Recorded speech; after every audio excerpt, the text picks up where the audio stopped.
आज मैं सचमुच बड़ा ही खुश हूँ। उषा मेरी दोनों बेटियां एक ही घर में ब्याह कर जा रही हैं। अब ये दोनों बहनें आगे भी उम्र भर एक साथ ही रहेंगी। हाँ, लेकिन आपको ये कुछ अजीब नहीं लग रहा? बड़ी बहन की शादी छोटे भाई से और छोटी बहन की शादी बड़े भाई से, मतलब अब छोटी बहन बनेगी जेठानी।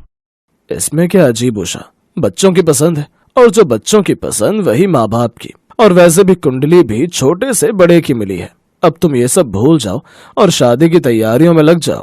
फिर सबकी रजामंदी से उनकी एक ही दिन बड़े धूमधाम से शादी हो जाती है।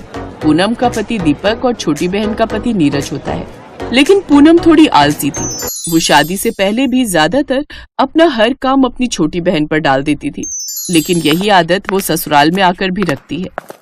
मैं जानती हूँ पूनम बहू कि तुम अपने घर में बड़ी थी, लेकिन यहाँ तुम्हारी छोटी बहन अंकिता तुम्हारी जेठानी है, इसलिए अब तुम्हें इसका कहना मानना ही पड़ेगा। मैं नहीं चाहती कि तुम मायके की तरह उस पर यहाँ भी रौब झाड़ो। अरे नहीं नहीं माँ जी, मैं अच्छे से जानती हूँ कि ये मेरी जेठानी जी है और मैं इनकी बड़ी इज्जत करती हूँ। हाँ हाँ, सब जानती हूँ। तेरे ये सब नाटक कई दिनों से देख रही हूँ। तू आराम से कमरे में बैठकर टीवी देखती रहती है और ये बेचारी है जो चुपचाप तुम्हारा सारा कहा मान लेती है। अब मेरी बात कान खोल कर सुन। रात का खाना तू बनाएगी और बर्तन अंकिता धो लेगी, समझी? ठीक है माँ जी, इसमें भला मुझे क्या प्रॉब्लम हो सकती है? लेकिन पूनम थी कि कहाँ सुधरने वाली थी। वो रसोई में गई तो फिर से उसके ड्रामे शुरू हो गए। हाय रे तेरी फूटी किस्मत पूनम, जो कि तू अपनी बहन की देवरानी बनकर आ गई। कोई नहीं, अब सासू माँ का ऑर्डर मिला है तो खाना तो बनाना ही पड़ेगा ना। अब किसी को क्या ही पड़ी है मेरे सिर दर्द की। अरे तुम्हें सर दर्द है तो रहने दो, कोई बात नहीं, खाना मैं बना लूंगी और तुम सबको जाकर बोल देना कि खाना तुमने बनाया है। ऐसी किसी को पता नहीं चलेगा। अच्छा चल ठीक है, फिर मैं आराम कर लेती हूँ, थैंक यू। हाँ, एक बार फिर पूनम उसे बेवकूफ बना देती है। इसी तरह उसे बेवकूफ बना देती और उससे अपना हर काम प्यार से निकलवा लेती। लेकिन ये सब देख उनकी सास उर्मिला को बड़ा गुस्सा आता है। ये पूनम बहू ना जानबूझकर ड्रामे करती है और मैं अच्छे से जानती हूँ कि सुबह और दिन का खाना तू बनाती ही है, लेकिन रात के खाने की ड्यूटी मैंने उसे दी थी, लेकिन वो इससे भी बच जाती है और कोई ना कोई बहाना बनाकर तुझसे ही सब काम निकलवा लेती है। मैं जानती हूँ वो तेरी बहन है, इसलिए तुझे उसकी फिक्र है, लेकिन जब उसे ही तेरी कोई परवाह नहीं तो फिर तू क्यों उसकी इतनी चिंता करती है? और अगर तुझे मेरी बातों पर यकीन नहीं तो कल सुबह तू बस अपनी तबीयत खराब होने का नाटक करना, फिर देख ड्रामा। अगली शाम अंकिता बिल्कुल वैसा ही करती है। शाम के 8 बज जाते हैं, लेकिन वो अपने कमरे से बाहर नहीं आती। ये देख पूनम चिंता में आ जाती है और वो उसके कमरे में जाती है। क्या हुआ, तू अभी तक कमरे में ही पड़ी है? तू जानती है ना डिनर बनाने का टाइम हो रहा है और डिनर तू ही बनाती है, मैं तो सिर्फ सर्व करती हूँ ताकि सबको लगे कि वो मैंने बनाया है। हाँ लेकिन वो क्या है ना, आज मेरी तबीयत ठीक नहीं है इसलिए आराम कर रही थी। हाँ भाई ठीक है, तू जेठानी है, तू तो आराम से भी उठ सकती है, बीमार भी हो सकती है, लेकिन मेरा क्या है? मेरे हाथ की कलाई में इतना दर्द हो रहा है, लेकिन मैंने किसी से कुछ नहीं कहा। खैर छोड़, तू यही चाहती है ना कि डिनर बनने में देर हो जाए और फिर सासू माँ मुझे ही सब बातें सुनाए। कोई नहीं, सुन लूंगी मैं 2 बातें। ये सुनकर अंकिता को अपनी बहन पर तरस आ जाता है और वो एक्टिंग छोड़कर फिर से डिनर बनाने चली जाती है। और एक बार फिर अंकिता अपनी कलाई में दर्द का बहाना लेकर उस पर गरम पट्टी बांधकर बैठ जाती है। देख लिया अंकिता तूने अपनी बड़ी बहन उर्फ देवरानी का ड्रामा। वो तुझे एक भी दिन बिस्तर पर पड़ा हुआ नहीं देख सकती। ये कहकर उसकी सास वहां से चली जाती है। फिर जब डिनर सर्व करने की बारी आती है तो पूनम झट से रसोई में आती है। लाओ लाओ, डिनर बन गया ना? अब ऐसा करो, आप जल्दी से जाकर डाइनिंग टेबल पर बैठ जाओ ताकि सबको ये लगे कि ये खाना मैंने बनाया है। जाओ जाओ जल्दी। फिर पूनम सबके लिए खाना परोसती है, लेकिन उनकी सास गायत्री जैसे ही पहला निवाला खाती तो पूछती है, पूनम बहू क्या सच में ये खाना तूने ही बनाया है ना? ऑफ कोर्स माँ जी, ये भी कोई पूछने वाली बात है, ये मैंने ही बनाया है। ये सुनकर अंकिता को गुस्सा आ जाता है और वो कहती है, आप झूठ क्यों बोल रही हो देवरानी जी? ये खाना तो मैंने बनाया है और माँ जी ने तो मुझे खुद देखा है खाना बनाते हुए। और तुम्हारी कलाई में वो जो चोट लगी थी वो एकदम से ठीक कैसे हो गई? अच्छा वो मैंने गरम पट्टी बांधी थी ना, उससे ठीक हो गई। ओहो, लगता है अब कुछ ऐसा ड्रामा करना पड़ेगा कि अगले कुछ दिनों तक इसे ही घर के सब काम करने पड़े, मुझे कुछ भी काम ना करना पड़े और मैं मस्त आराम कर सकूं। अंकिता की ढील के कारण अब पूनम को आराम की आदत लग गई। जिस बात से गायत्री अच्छे से परिचित थी लेकिन अब तो उसकी खुद की सगी बहन अंकिता भी उसके ड्रामों से परेशान हो चुकी थी। ऐसे ही समय बीतता है। एक रोज पूनम जानबूझकर मार्केट में सब्जियां लेने के बहाने चली जाती है और लौटते वक्त अपने हाथ पर प्लास्टर बंधवा लेती है, जिसे देख उसकी सास कहती है, अरे ओ नौटंकी, अब ये क्या तेरा नया ड्रामा है? अरे ये क्या हुआ तुम्हें? ये चोट कैसे लगी?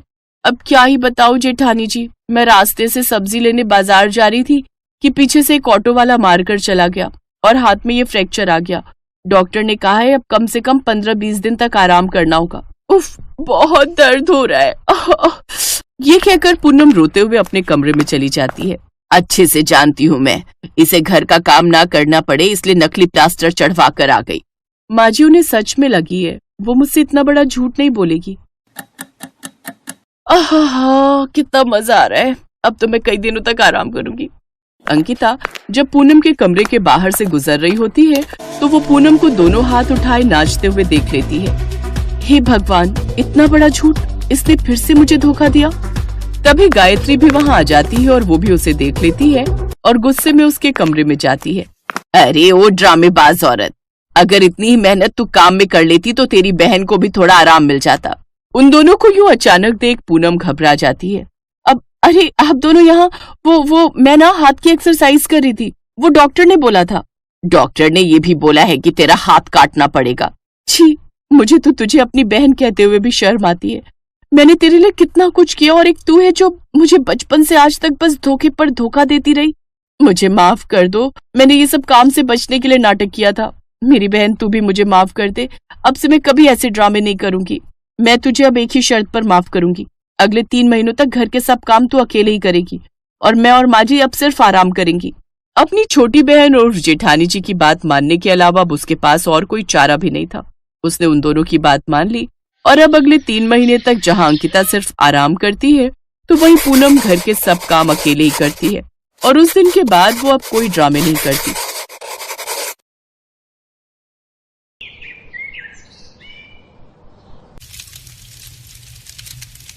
अरे अंकिता, जरा जल्दी करो, ऑफिस भी जाना है। हाँ, बस 2 मिनट, बस अभी लाई। अब तब तक आप चाय पियो ना। अरे चाय तो कब की खत्म हो गई। वैसे नाश्ते में क्या है आज? आलू के पराठे, बस अभी लाई। अरे यार, आलू के पराठे बना रही हो और चाय पहले दे दी। पराठों के साथ ही देनी चाहिए थी चाय। अच्छा तो दोबारा बना दूं? अरे भाभी, आप पराठों पर फोकस करो, भैया के लिए चाय मैं बना देता हूँ। तो क्या बनाएगा? अंकिता बना लेगी ना। भैया अगर हम दोनों जॉब करते हैं तो भाभी भी तो वर्किंग है ना, बल्कि उन्हें तो घर के काम भी निपटाने होते हैं ऑफिस जाने से पहले। तो अगर हम उनकी थोड़ी मदद कर देंगे तो अच्छा ही रहेगा ना। सुनील की बात सुनकर अंकिता को बहुत अच्छा लगा। अनिल और सुनील सगे भाई थे। घर में उनके अलावा उनकी माँ माला और अनिल की पत्नी अंकिता थी। अनिल और सुनील दोनों भाई पेशे से सॉफ्टवेयर इंजीनियर थे और अंकिता भी एक दूसरी कंपनी में सॉफ्टवेयर इंजीनियर ही थी। अंकिता की शादी को अभी सिर्फ 1 महीना ही हुआ था। अंकिता दिन भर ऑफिस में काम करती और फिर अपने ससुराल में सबको खुश रखने की कोशिश में लगी रहती। वैसे तो उसके ससुराल में सभी लोग अच्छे थे, पर उसका देवर सुनील बहुत समझदार था और वो हमेशा अंकिता की हेल्प करने की कोशिश करता था। फिर उसी दिन डिनर के वक्त, माँ, मेरे मन में एक बात थी। हाँ बोलना। अंकिता बेचारी ऑफिस भी जाती है और फिर घर का काम भी करती है, उस पर बहुत प्रेशर है। क्या बात है भैया, आपको कब से भाभी की फिक्र होने लगी है? सुनील भैया, मैं तो खुद हैरान हूँ। अच्छा तो फिर आपने क्या सोचा, कल से मेरी मदद करोगे क्या किचन में? अरे पहले पूरी बात तो सुनो। ये सही है कि अंकिता की मदद के लिए कोई तो होना ही चाहिए। बिल्कुल भैया, एकदम सही सोच रहे हैं। एक काम वाली लगा लेनी चाहिए हमें। अबे काम वाली नहीं, मैं तो तेरी शादी की बात कर रहा था। है ना बाबा ना, मेरी शादी की बात कहां से आ गई? भाभी मैं सारे बर्तन धो दूंगा, सारा खाना बना दूंगा, पर यह सजा मत दिलवाओ यार। अरे क्या हो गया, इतना क्यों घबरा रहा है? आज नहीं तो कल शादी तो करनी है। भैया शादी मतलब कलेश, शादी मतलब टेंशन, शादी मतलब रोज की किचकिच। अच्छा, मतलब तू कहना चाहता है कि अंकिता कलेश करती है? नहीं नहीं, भाभी की बात अलग है, लेकिन जरूरी है क्या कि भाभी जैसी ही लड़की मिल जाएगी मेरे लिए? भैया वैसे एक बात कहूँ, जब बीवी आ जाती है ना तो फिर सबसे अच्छी पत्नी ही लगती है। अरे यार, आप सब तो पीछे ही पड़ गए। मुझे नहीं करनी शादी वादी अभी, मैं जा रहा हूँ सोने। सुनील की बात सुनकर माला, अनिल और अंकिता हंसने लगे तो वहीं सुनील शर्मा कर वहां से चला गया। इसी तरह कुछ और दिन बीत गए और फिर एक दिन। हाँ सुनील, बताया नहीं तूने? क्या नहीं बताया माँ? लड़की वड़की देखना शुरू करें फिर? अरे माँ, फिर वही बात, कहा ना मुझे शादी नहीं करनी। मैं समझ गई मम्मी जी। हो ना हो सुनील भैया ने अपने लिए कोई लड़की पहले से ही पसंद रखी है। नहीं भाभी, ऐसी कोई बात नहीं है। देखा देखा, सुनील भैया हकला रहे हैं, मतलब जरूर दाल में कुछ काला है। अब बता भी दो सुनील भैया। अंकिता के लाख जोर देने पर भी सुनील उस वक्त कुछ नहीं बोला। लेकिन फिर अगले दिन, भाभी वो आपसे कुछ बात करनी थी। हाँ बोलो ना भैया। भाभी वो मेरे ऑफिस में ना एक लड़की है। मैं तो पहले ही समझ गई थी। जल्दी बताओ क्या नाम है उसका? संजना। भाभी बड़ी अच्छी लड़की है वो, पर मुझे समझ में नहीं आ रहा है कि भैया और मम्मी से कैसे बात करूं। अरे सुनील भैया, तो मैं कब काम आऊंगी? आप बिल्कुल चिंता मत करो, पर पहले उसकी फोटो तो दिखाओ जरा। हाँ है ना, पर वो आप जितनी सुंदर नहीं है। अरे बस करो, मक्खन लगाना तो कोई आपसे सीखे। एक बार संजना घर आ जाएगी ना, तब भाभी को पूछोगे भी नहीं। अरे नहीं नहीं भाभी, मैं तो बस यही चाहता हूँ कि वो आपकी देवरानी बनकर नहीं, आपकी बहन बनकर आए और आप दोनों मिलकर इस घर को स्वर्ग बना दें। अरे बाप रे, इतनी दूर की सोच ली। फिर मौका मिलते ही अंकिता ने अपने पति अनिल और सास माला से संजना के बारे में बात की और फिर कुछ दिनों के बाद धूमधाम से सुनील और संजना की शादी हो गई। अब संजना घर की छोटी बहू बनकर आ गई और फिर, हेलो मैम। क्या कहा मैम? अरे मैं तुमसे प्रोफेशन में सीनियर जरूर हूँ, पर रिश्ते में हम देवरानी जेठानी हैं। तो फिर मैं आपको क्या कहकर बुलाऊं? अरे भाभी बोलो ना। ठीक है भाभी। हाँ ये हुई ना बात। अच्छा ये बताओ अभी क्या कर रही हो तुम? मैं ग्राफिक डिजाइनर हूँ ग्लोबल डिजाइन कंपनी में। वाह दैट्स ग्रेट। पैकेज तो ठीक ही दे रहे होंगे वो? हाँ भाभी, वही 6 लाख का पैकेज है अभी। अब अच्छा बढ़िया है। काफी देर बात करने के बाद अंकिता संजना के कमरे से बाहर चली गई। दरअसल संजना अंकिता से 3-4 साल छोटी थी, लेकिन उसकी तनख्वाह अंकिता के बराबर थी। पहले ही दिन अंकिता को ये बात खटक गई कि संजना उससे छोटी होने के बावजूद उसके बराबर कमाती है। और फिर अगले दिन, आहा, मेरा तो जीवन सफल हो गया। मेरी दोनों बहुएं कितने प्यार से सबके लिए नाश्ता बना रही हैं। भगवान इन दोनों को हर बुरी नजर से बचाए। ये हमेशा ऐसे ही मिलजुल कर रहे। माला भले ही भविष्य के हसीन सपने देख रहे थे, लेकिन उसके घर की ये शांति आने वाले तूफान को ज्यादा दिनों तक रोक नहीं पाई। दरअसल अंकिता और संजना कई मामलों में एक दूसरे से अलग थीं। खाने को लेकर दोनों की पसंद कभी मेल नहीं खाती थी और बस यहीं से दोनों के बीच तकरार शुरू हो गई। और फिर एक दिन, संजना 1 मिनट, तुम कल बना लेना उपमा। क्यों भाभी, क्या हुआ? कल क्यों? अरे मैं सबके लिए देसी घी का हलवा बना रही हूँ, तो सूजी मुझे चाहिए। देखो भाभी, मैं तो नहीं खाऊंगी हलवा, मुझे तो उपमा ही खाना है, तो ये सूजी तो मुझे ही लगेगी। इस छोटी सी बात पर देवरानी जेठानी में भयंकर बहस छिड़ गई। ये देखकर उनकी सास माला ने अपना माथा पीट लिया। पर ये तो सिर्फ शुरुआत थी। सुनो, मुझे तुम्हें एक बात बतानी थी।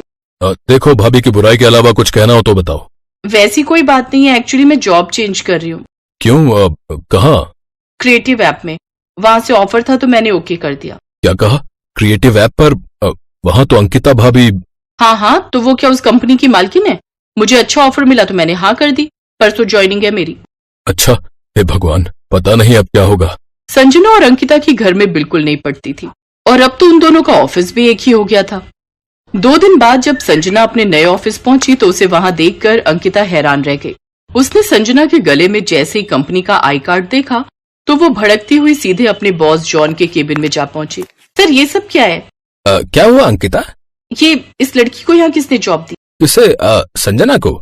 ओह, शी इज रियली ब्रिलियंट। पर तुम इसे कैसे जानती हो? अब सर ये मेरी देवरानी है, 1 नंबर की मक्कार और चालू लड़की है ये। प्लीज आप इसे फायर कर दीजिए। नो, मैं ऐसा नहीं कर सकता। उसने इंटरव्यू में बहुत अच्छा परफॉर्म किया है एंड उसका एक्सपीरियंस भी बढ़िया है। मैंने बहुत सोच समझकर उसे चूज किया है। अपने बॉस की बात सुनकर अंकिता कुछ नहीं कह पाई और पैर पटकते हुए वापस अपने डेस्क पर आ गई। उसी दिन से अंकिता इस जुगाड़ में लग गई कि कैसे वो बॉस के सामने संजना के नंबर कम करे और उसे वहां से भगाए। तो वहीं संजना ये सब समझ रही थी और अपनी जेठानी की हर चाल का मुंहतोड़ जवाब देने को तैयार थी। तो अब तक जो घर का हाल था वही अब ऑफिस का भी हो गया। छोटे छोटे मसले बहुत बड़े होने लगे और दोनों के बीच ऑफिस में खूब कहासुनी होने लगी।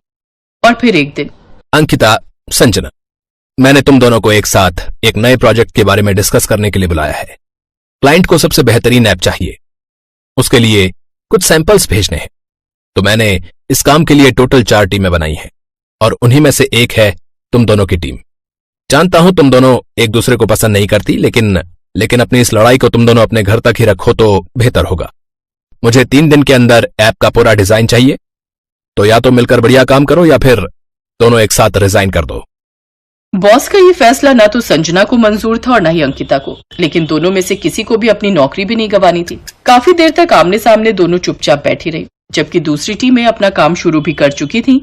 और उन्हें देखकर संजना ने कहा, भाभी बात साफ है कि नौकरी मुझे भी करनी है और आपको भी, तो बस इस बार के लिए एक दूसरे को बर्दाश्त करना ही पड़ेगा। मिलकर काम करने के अलावा और कोई ऑप्शन नहीं है हमारे पास।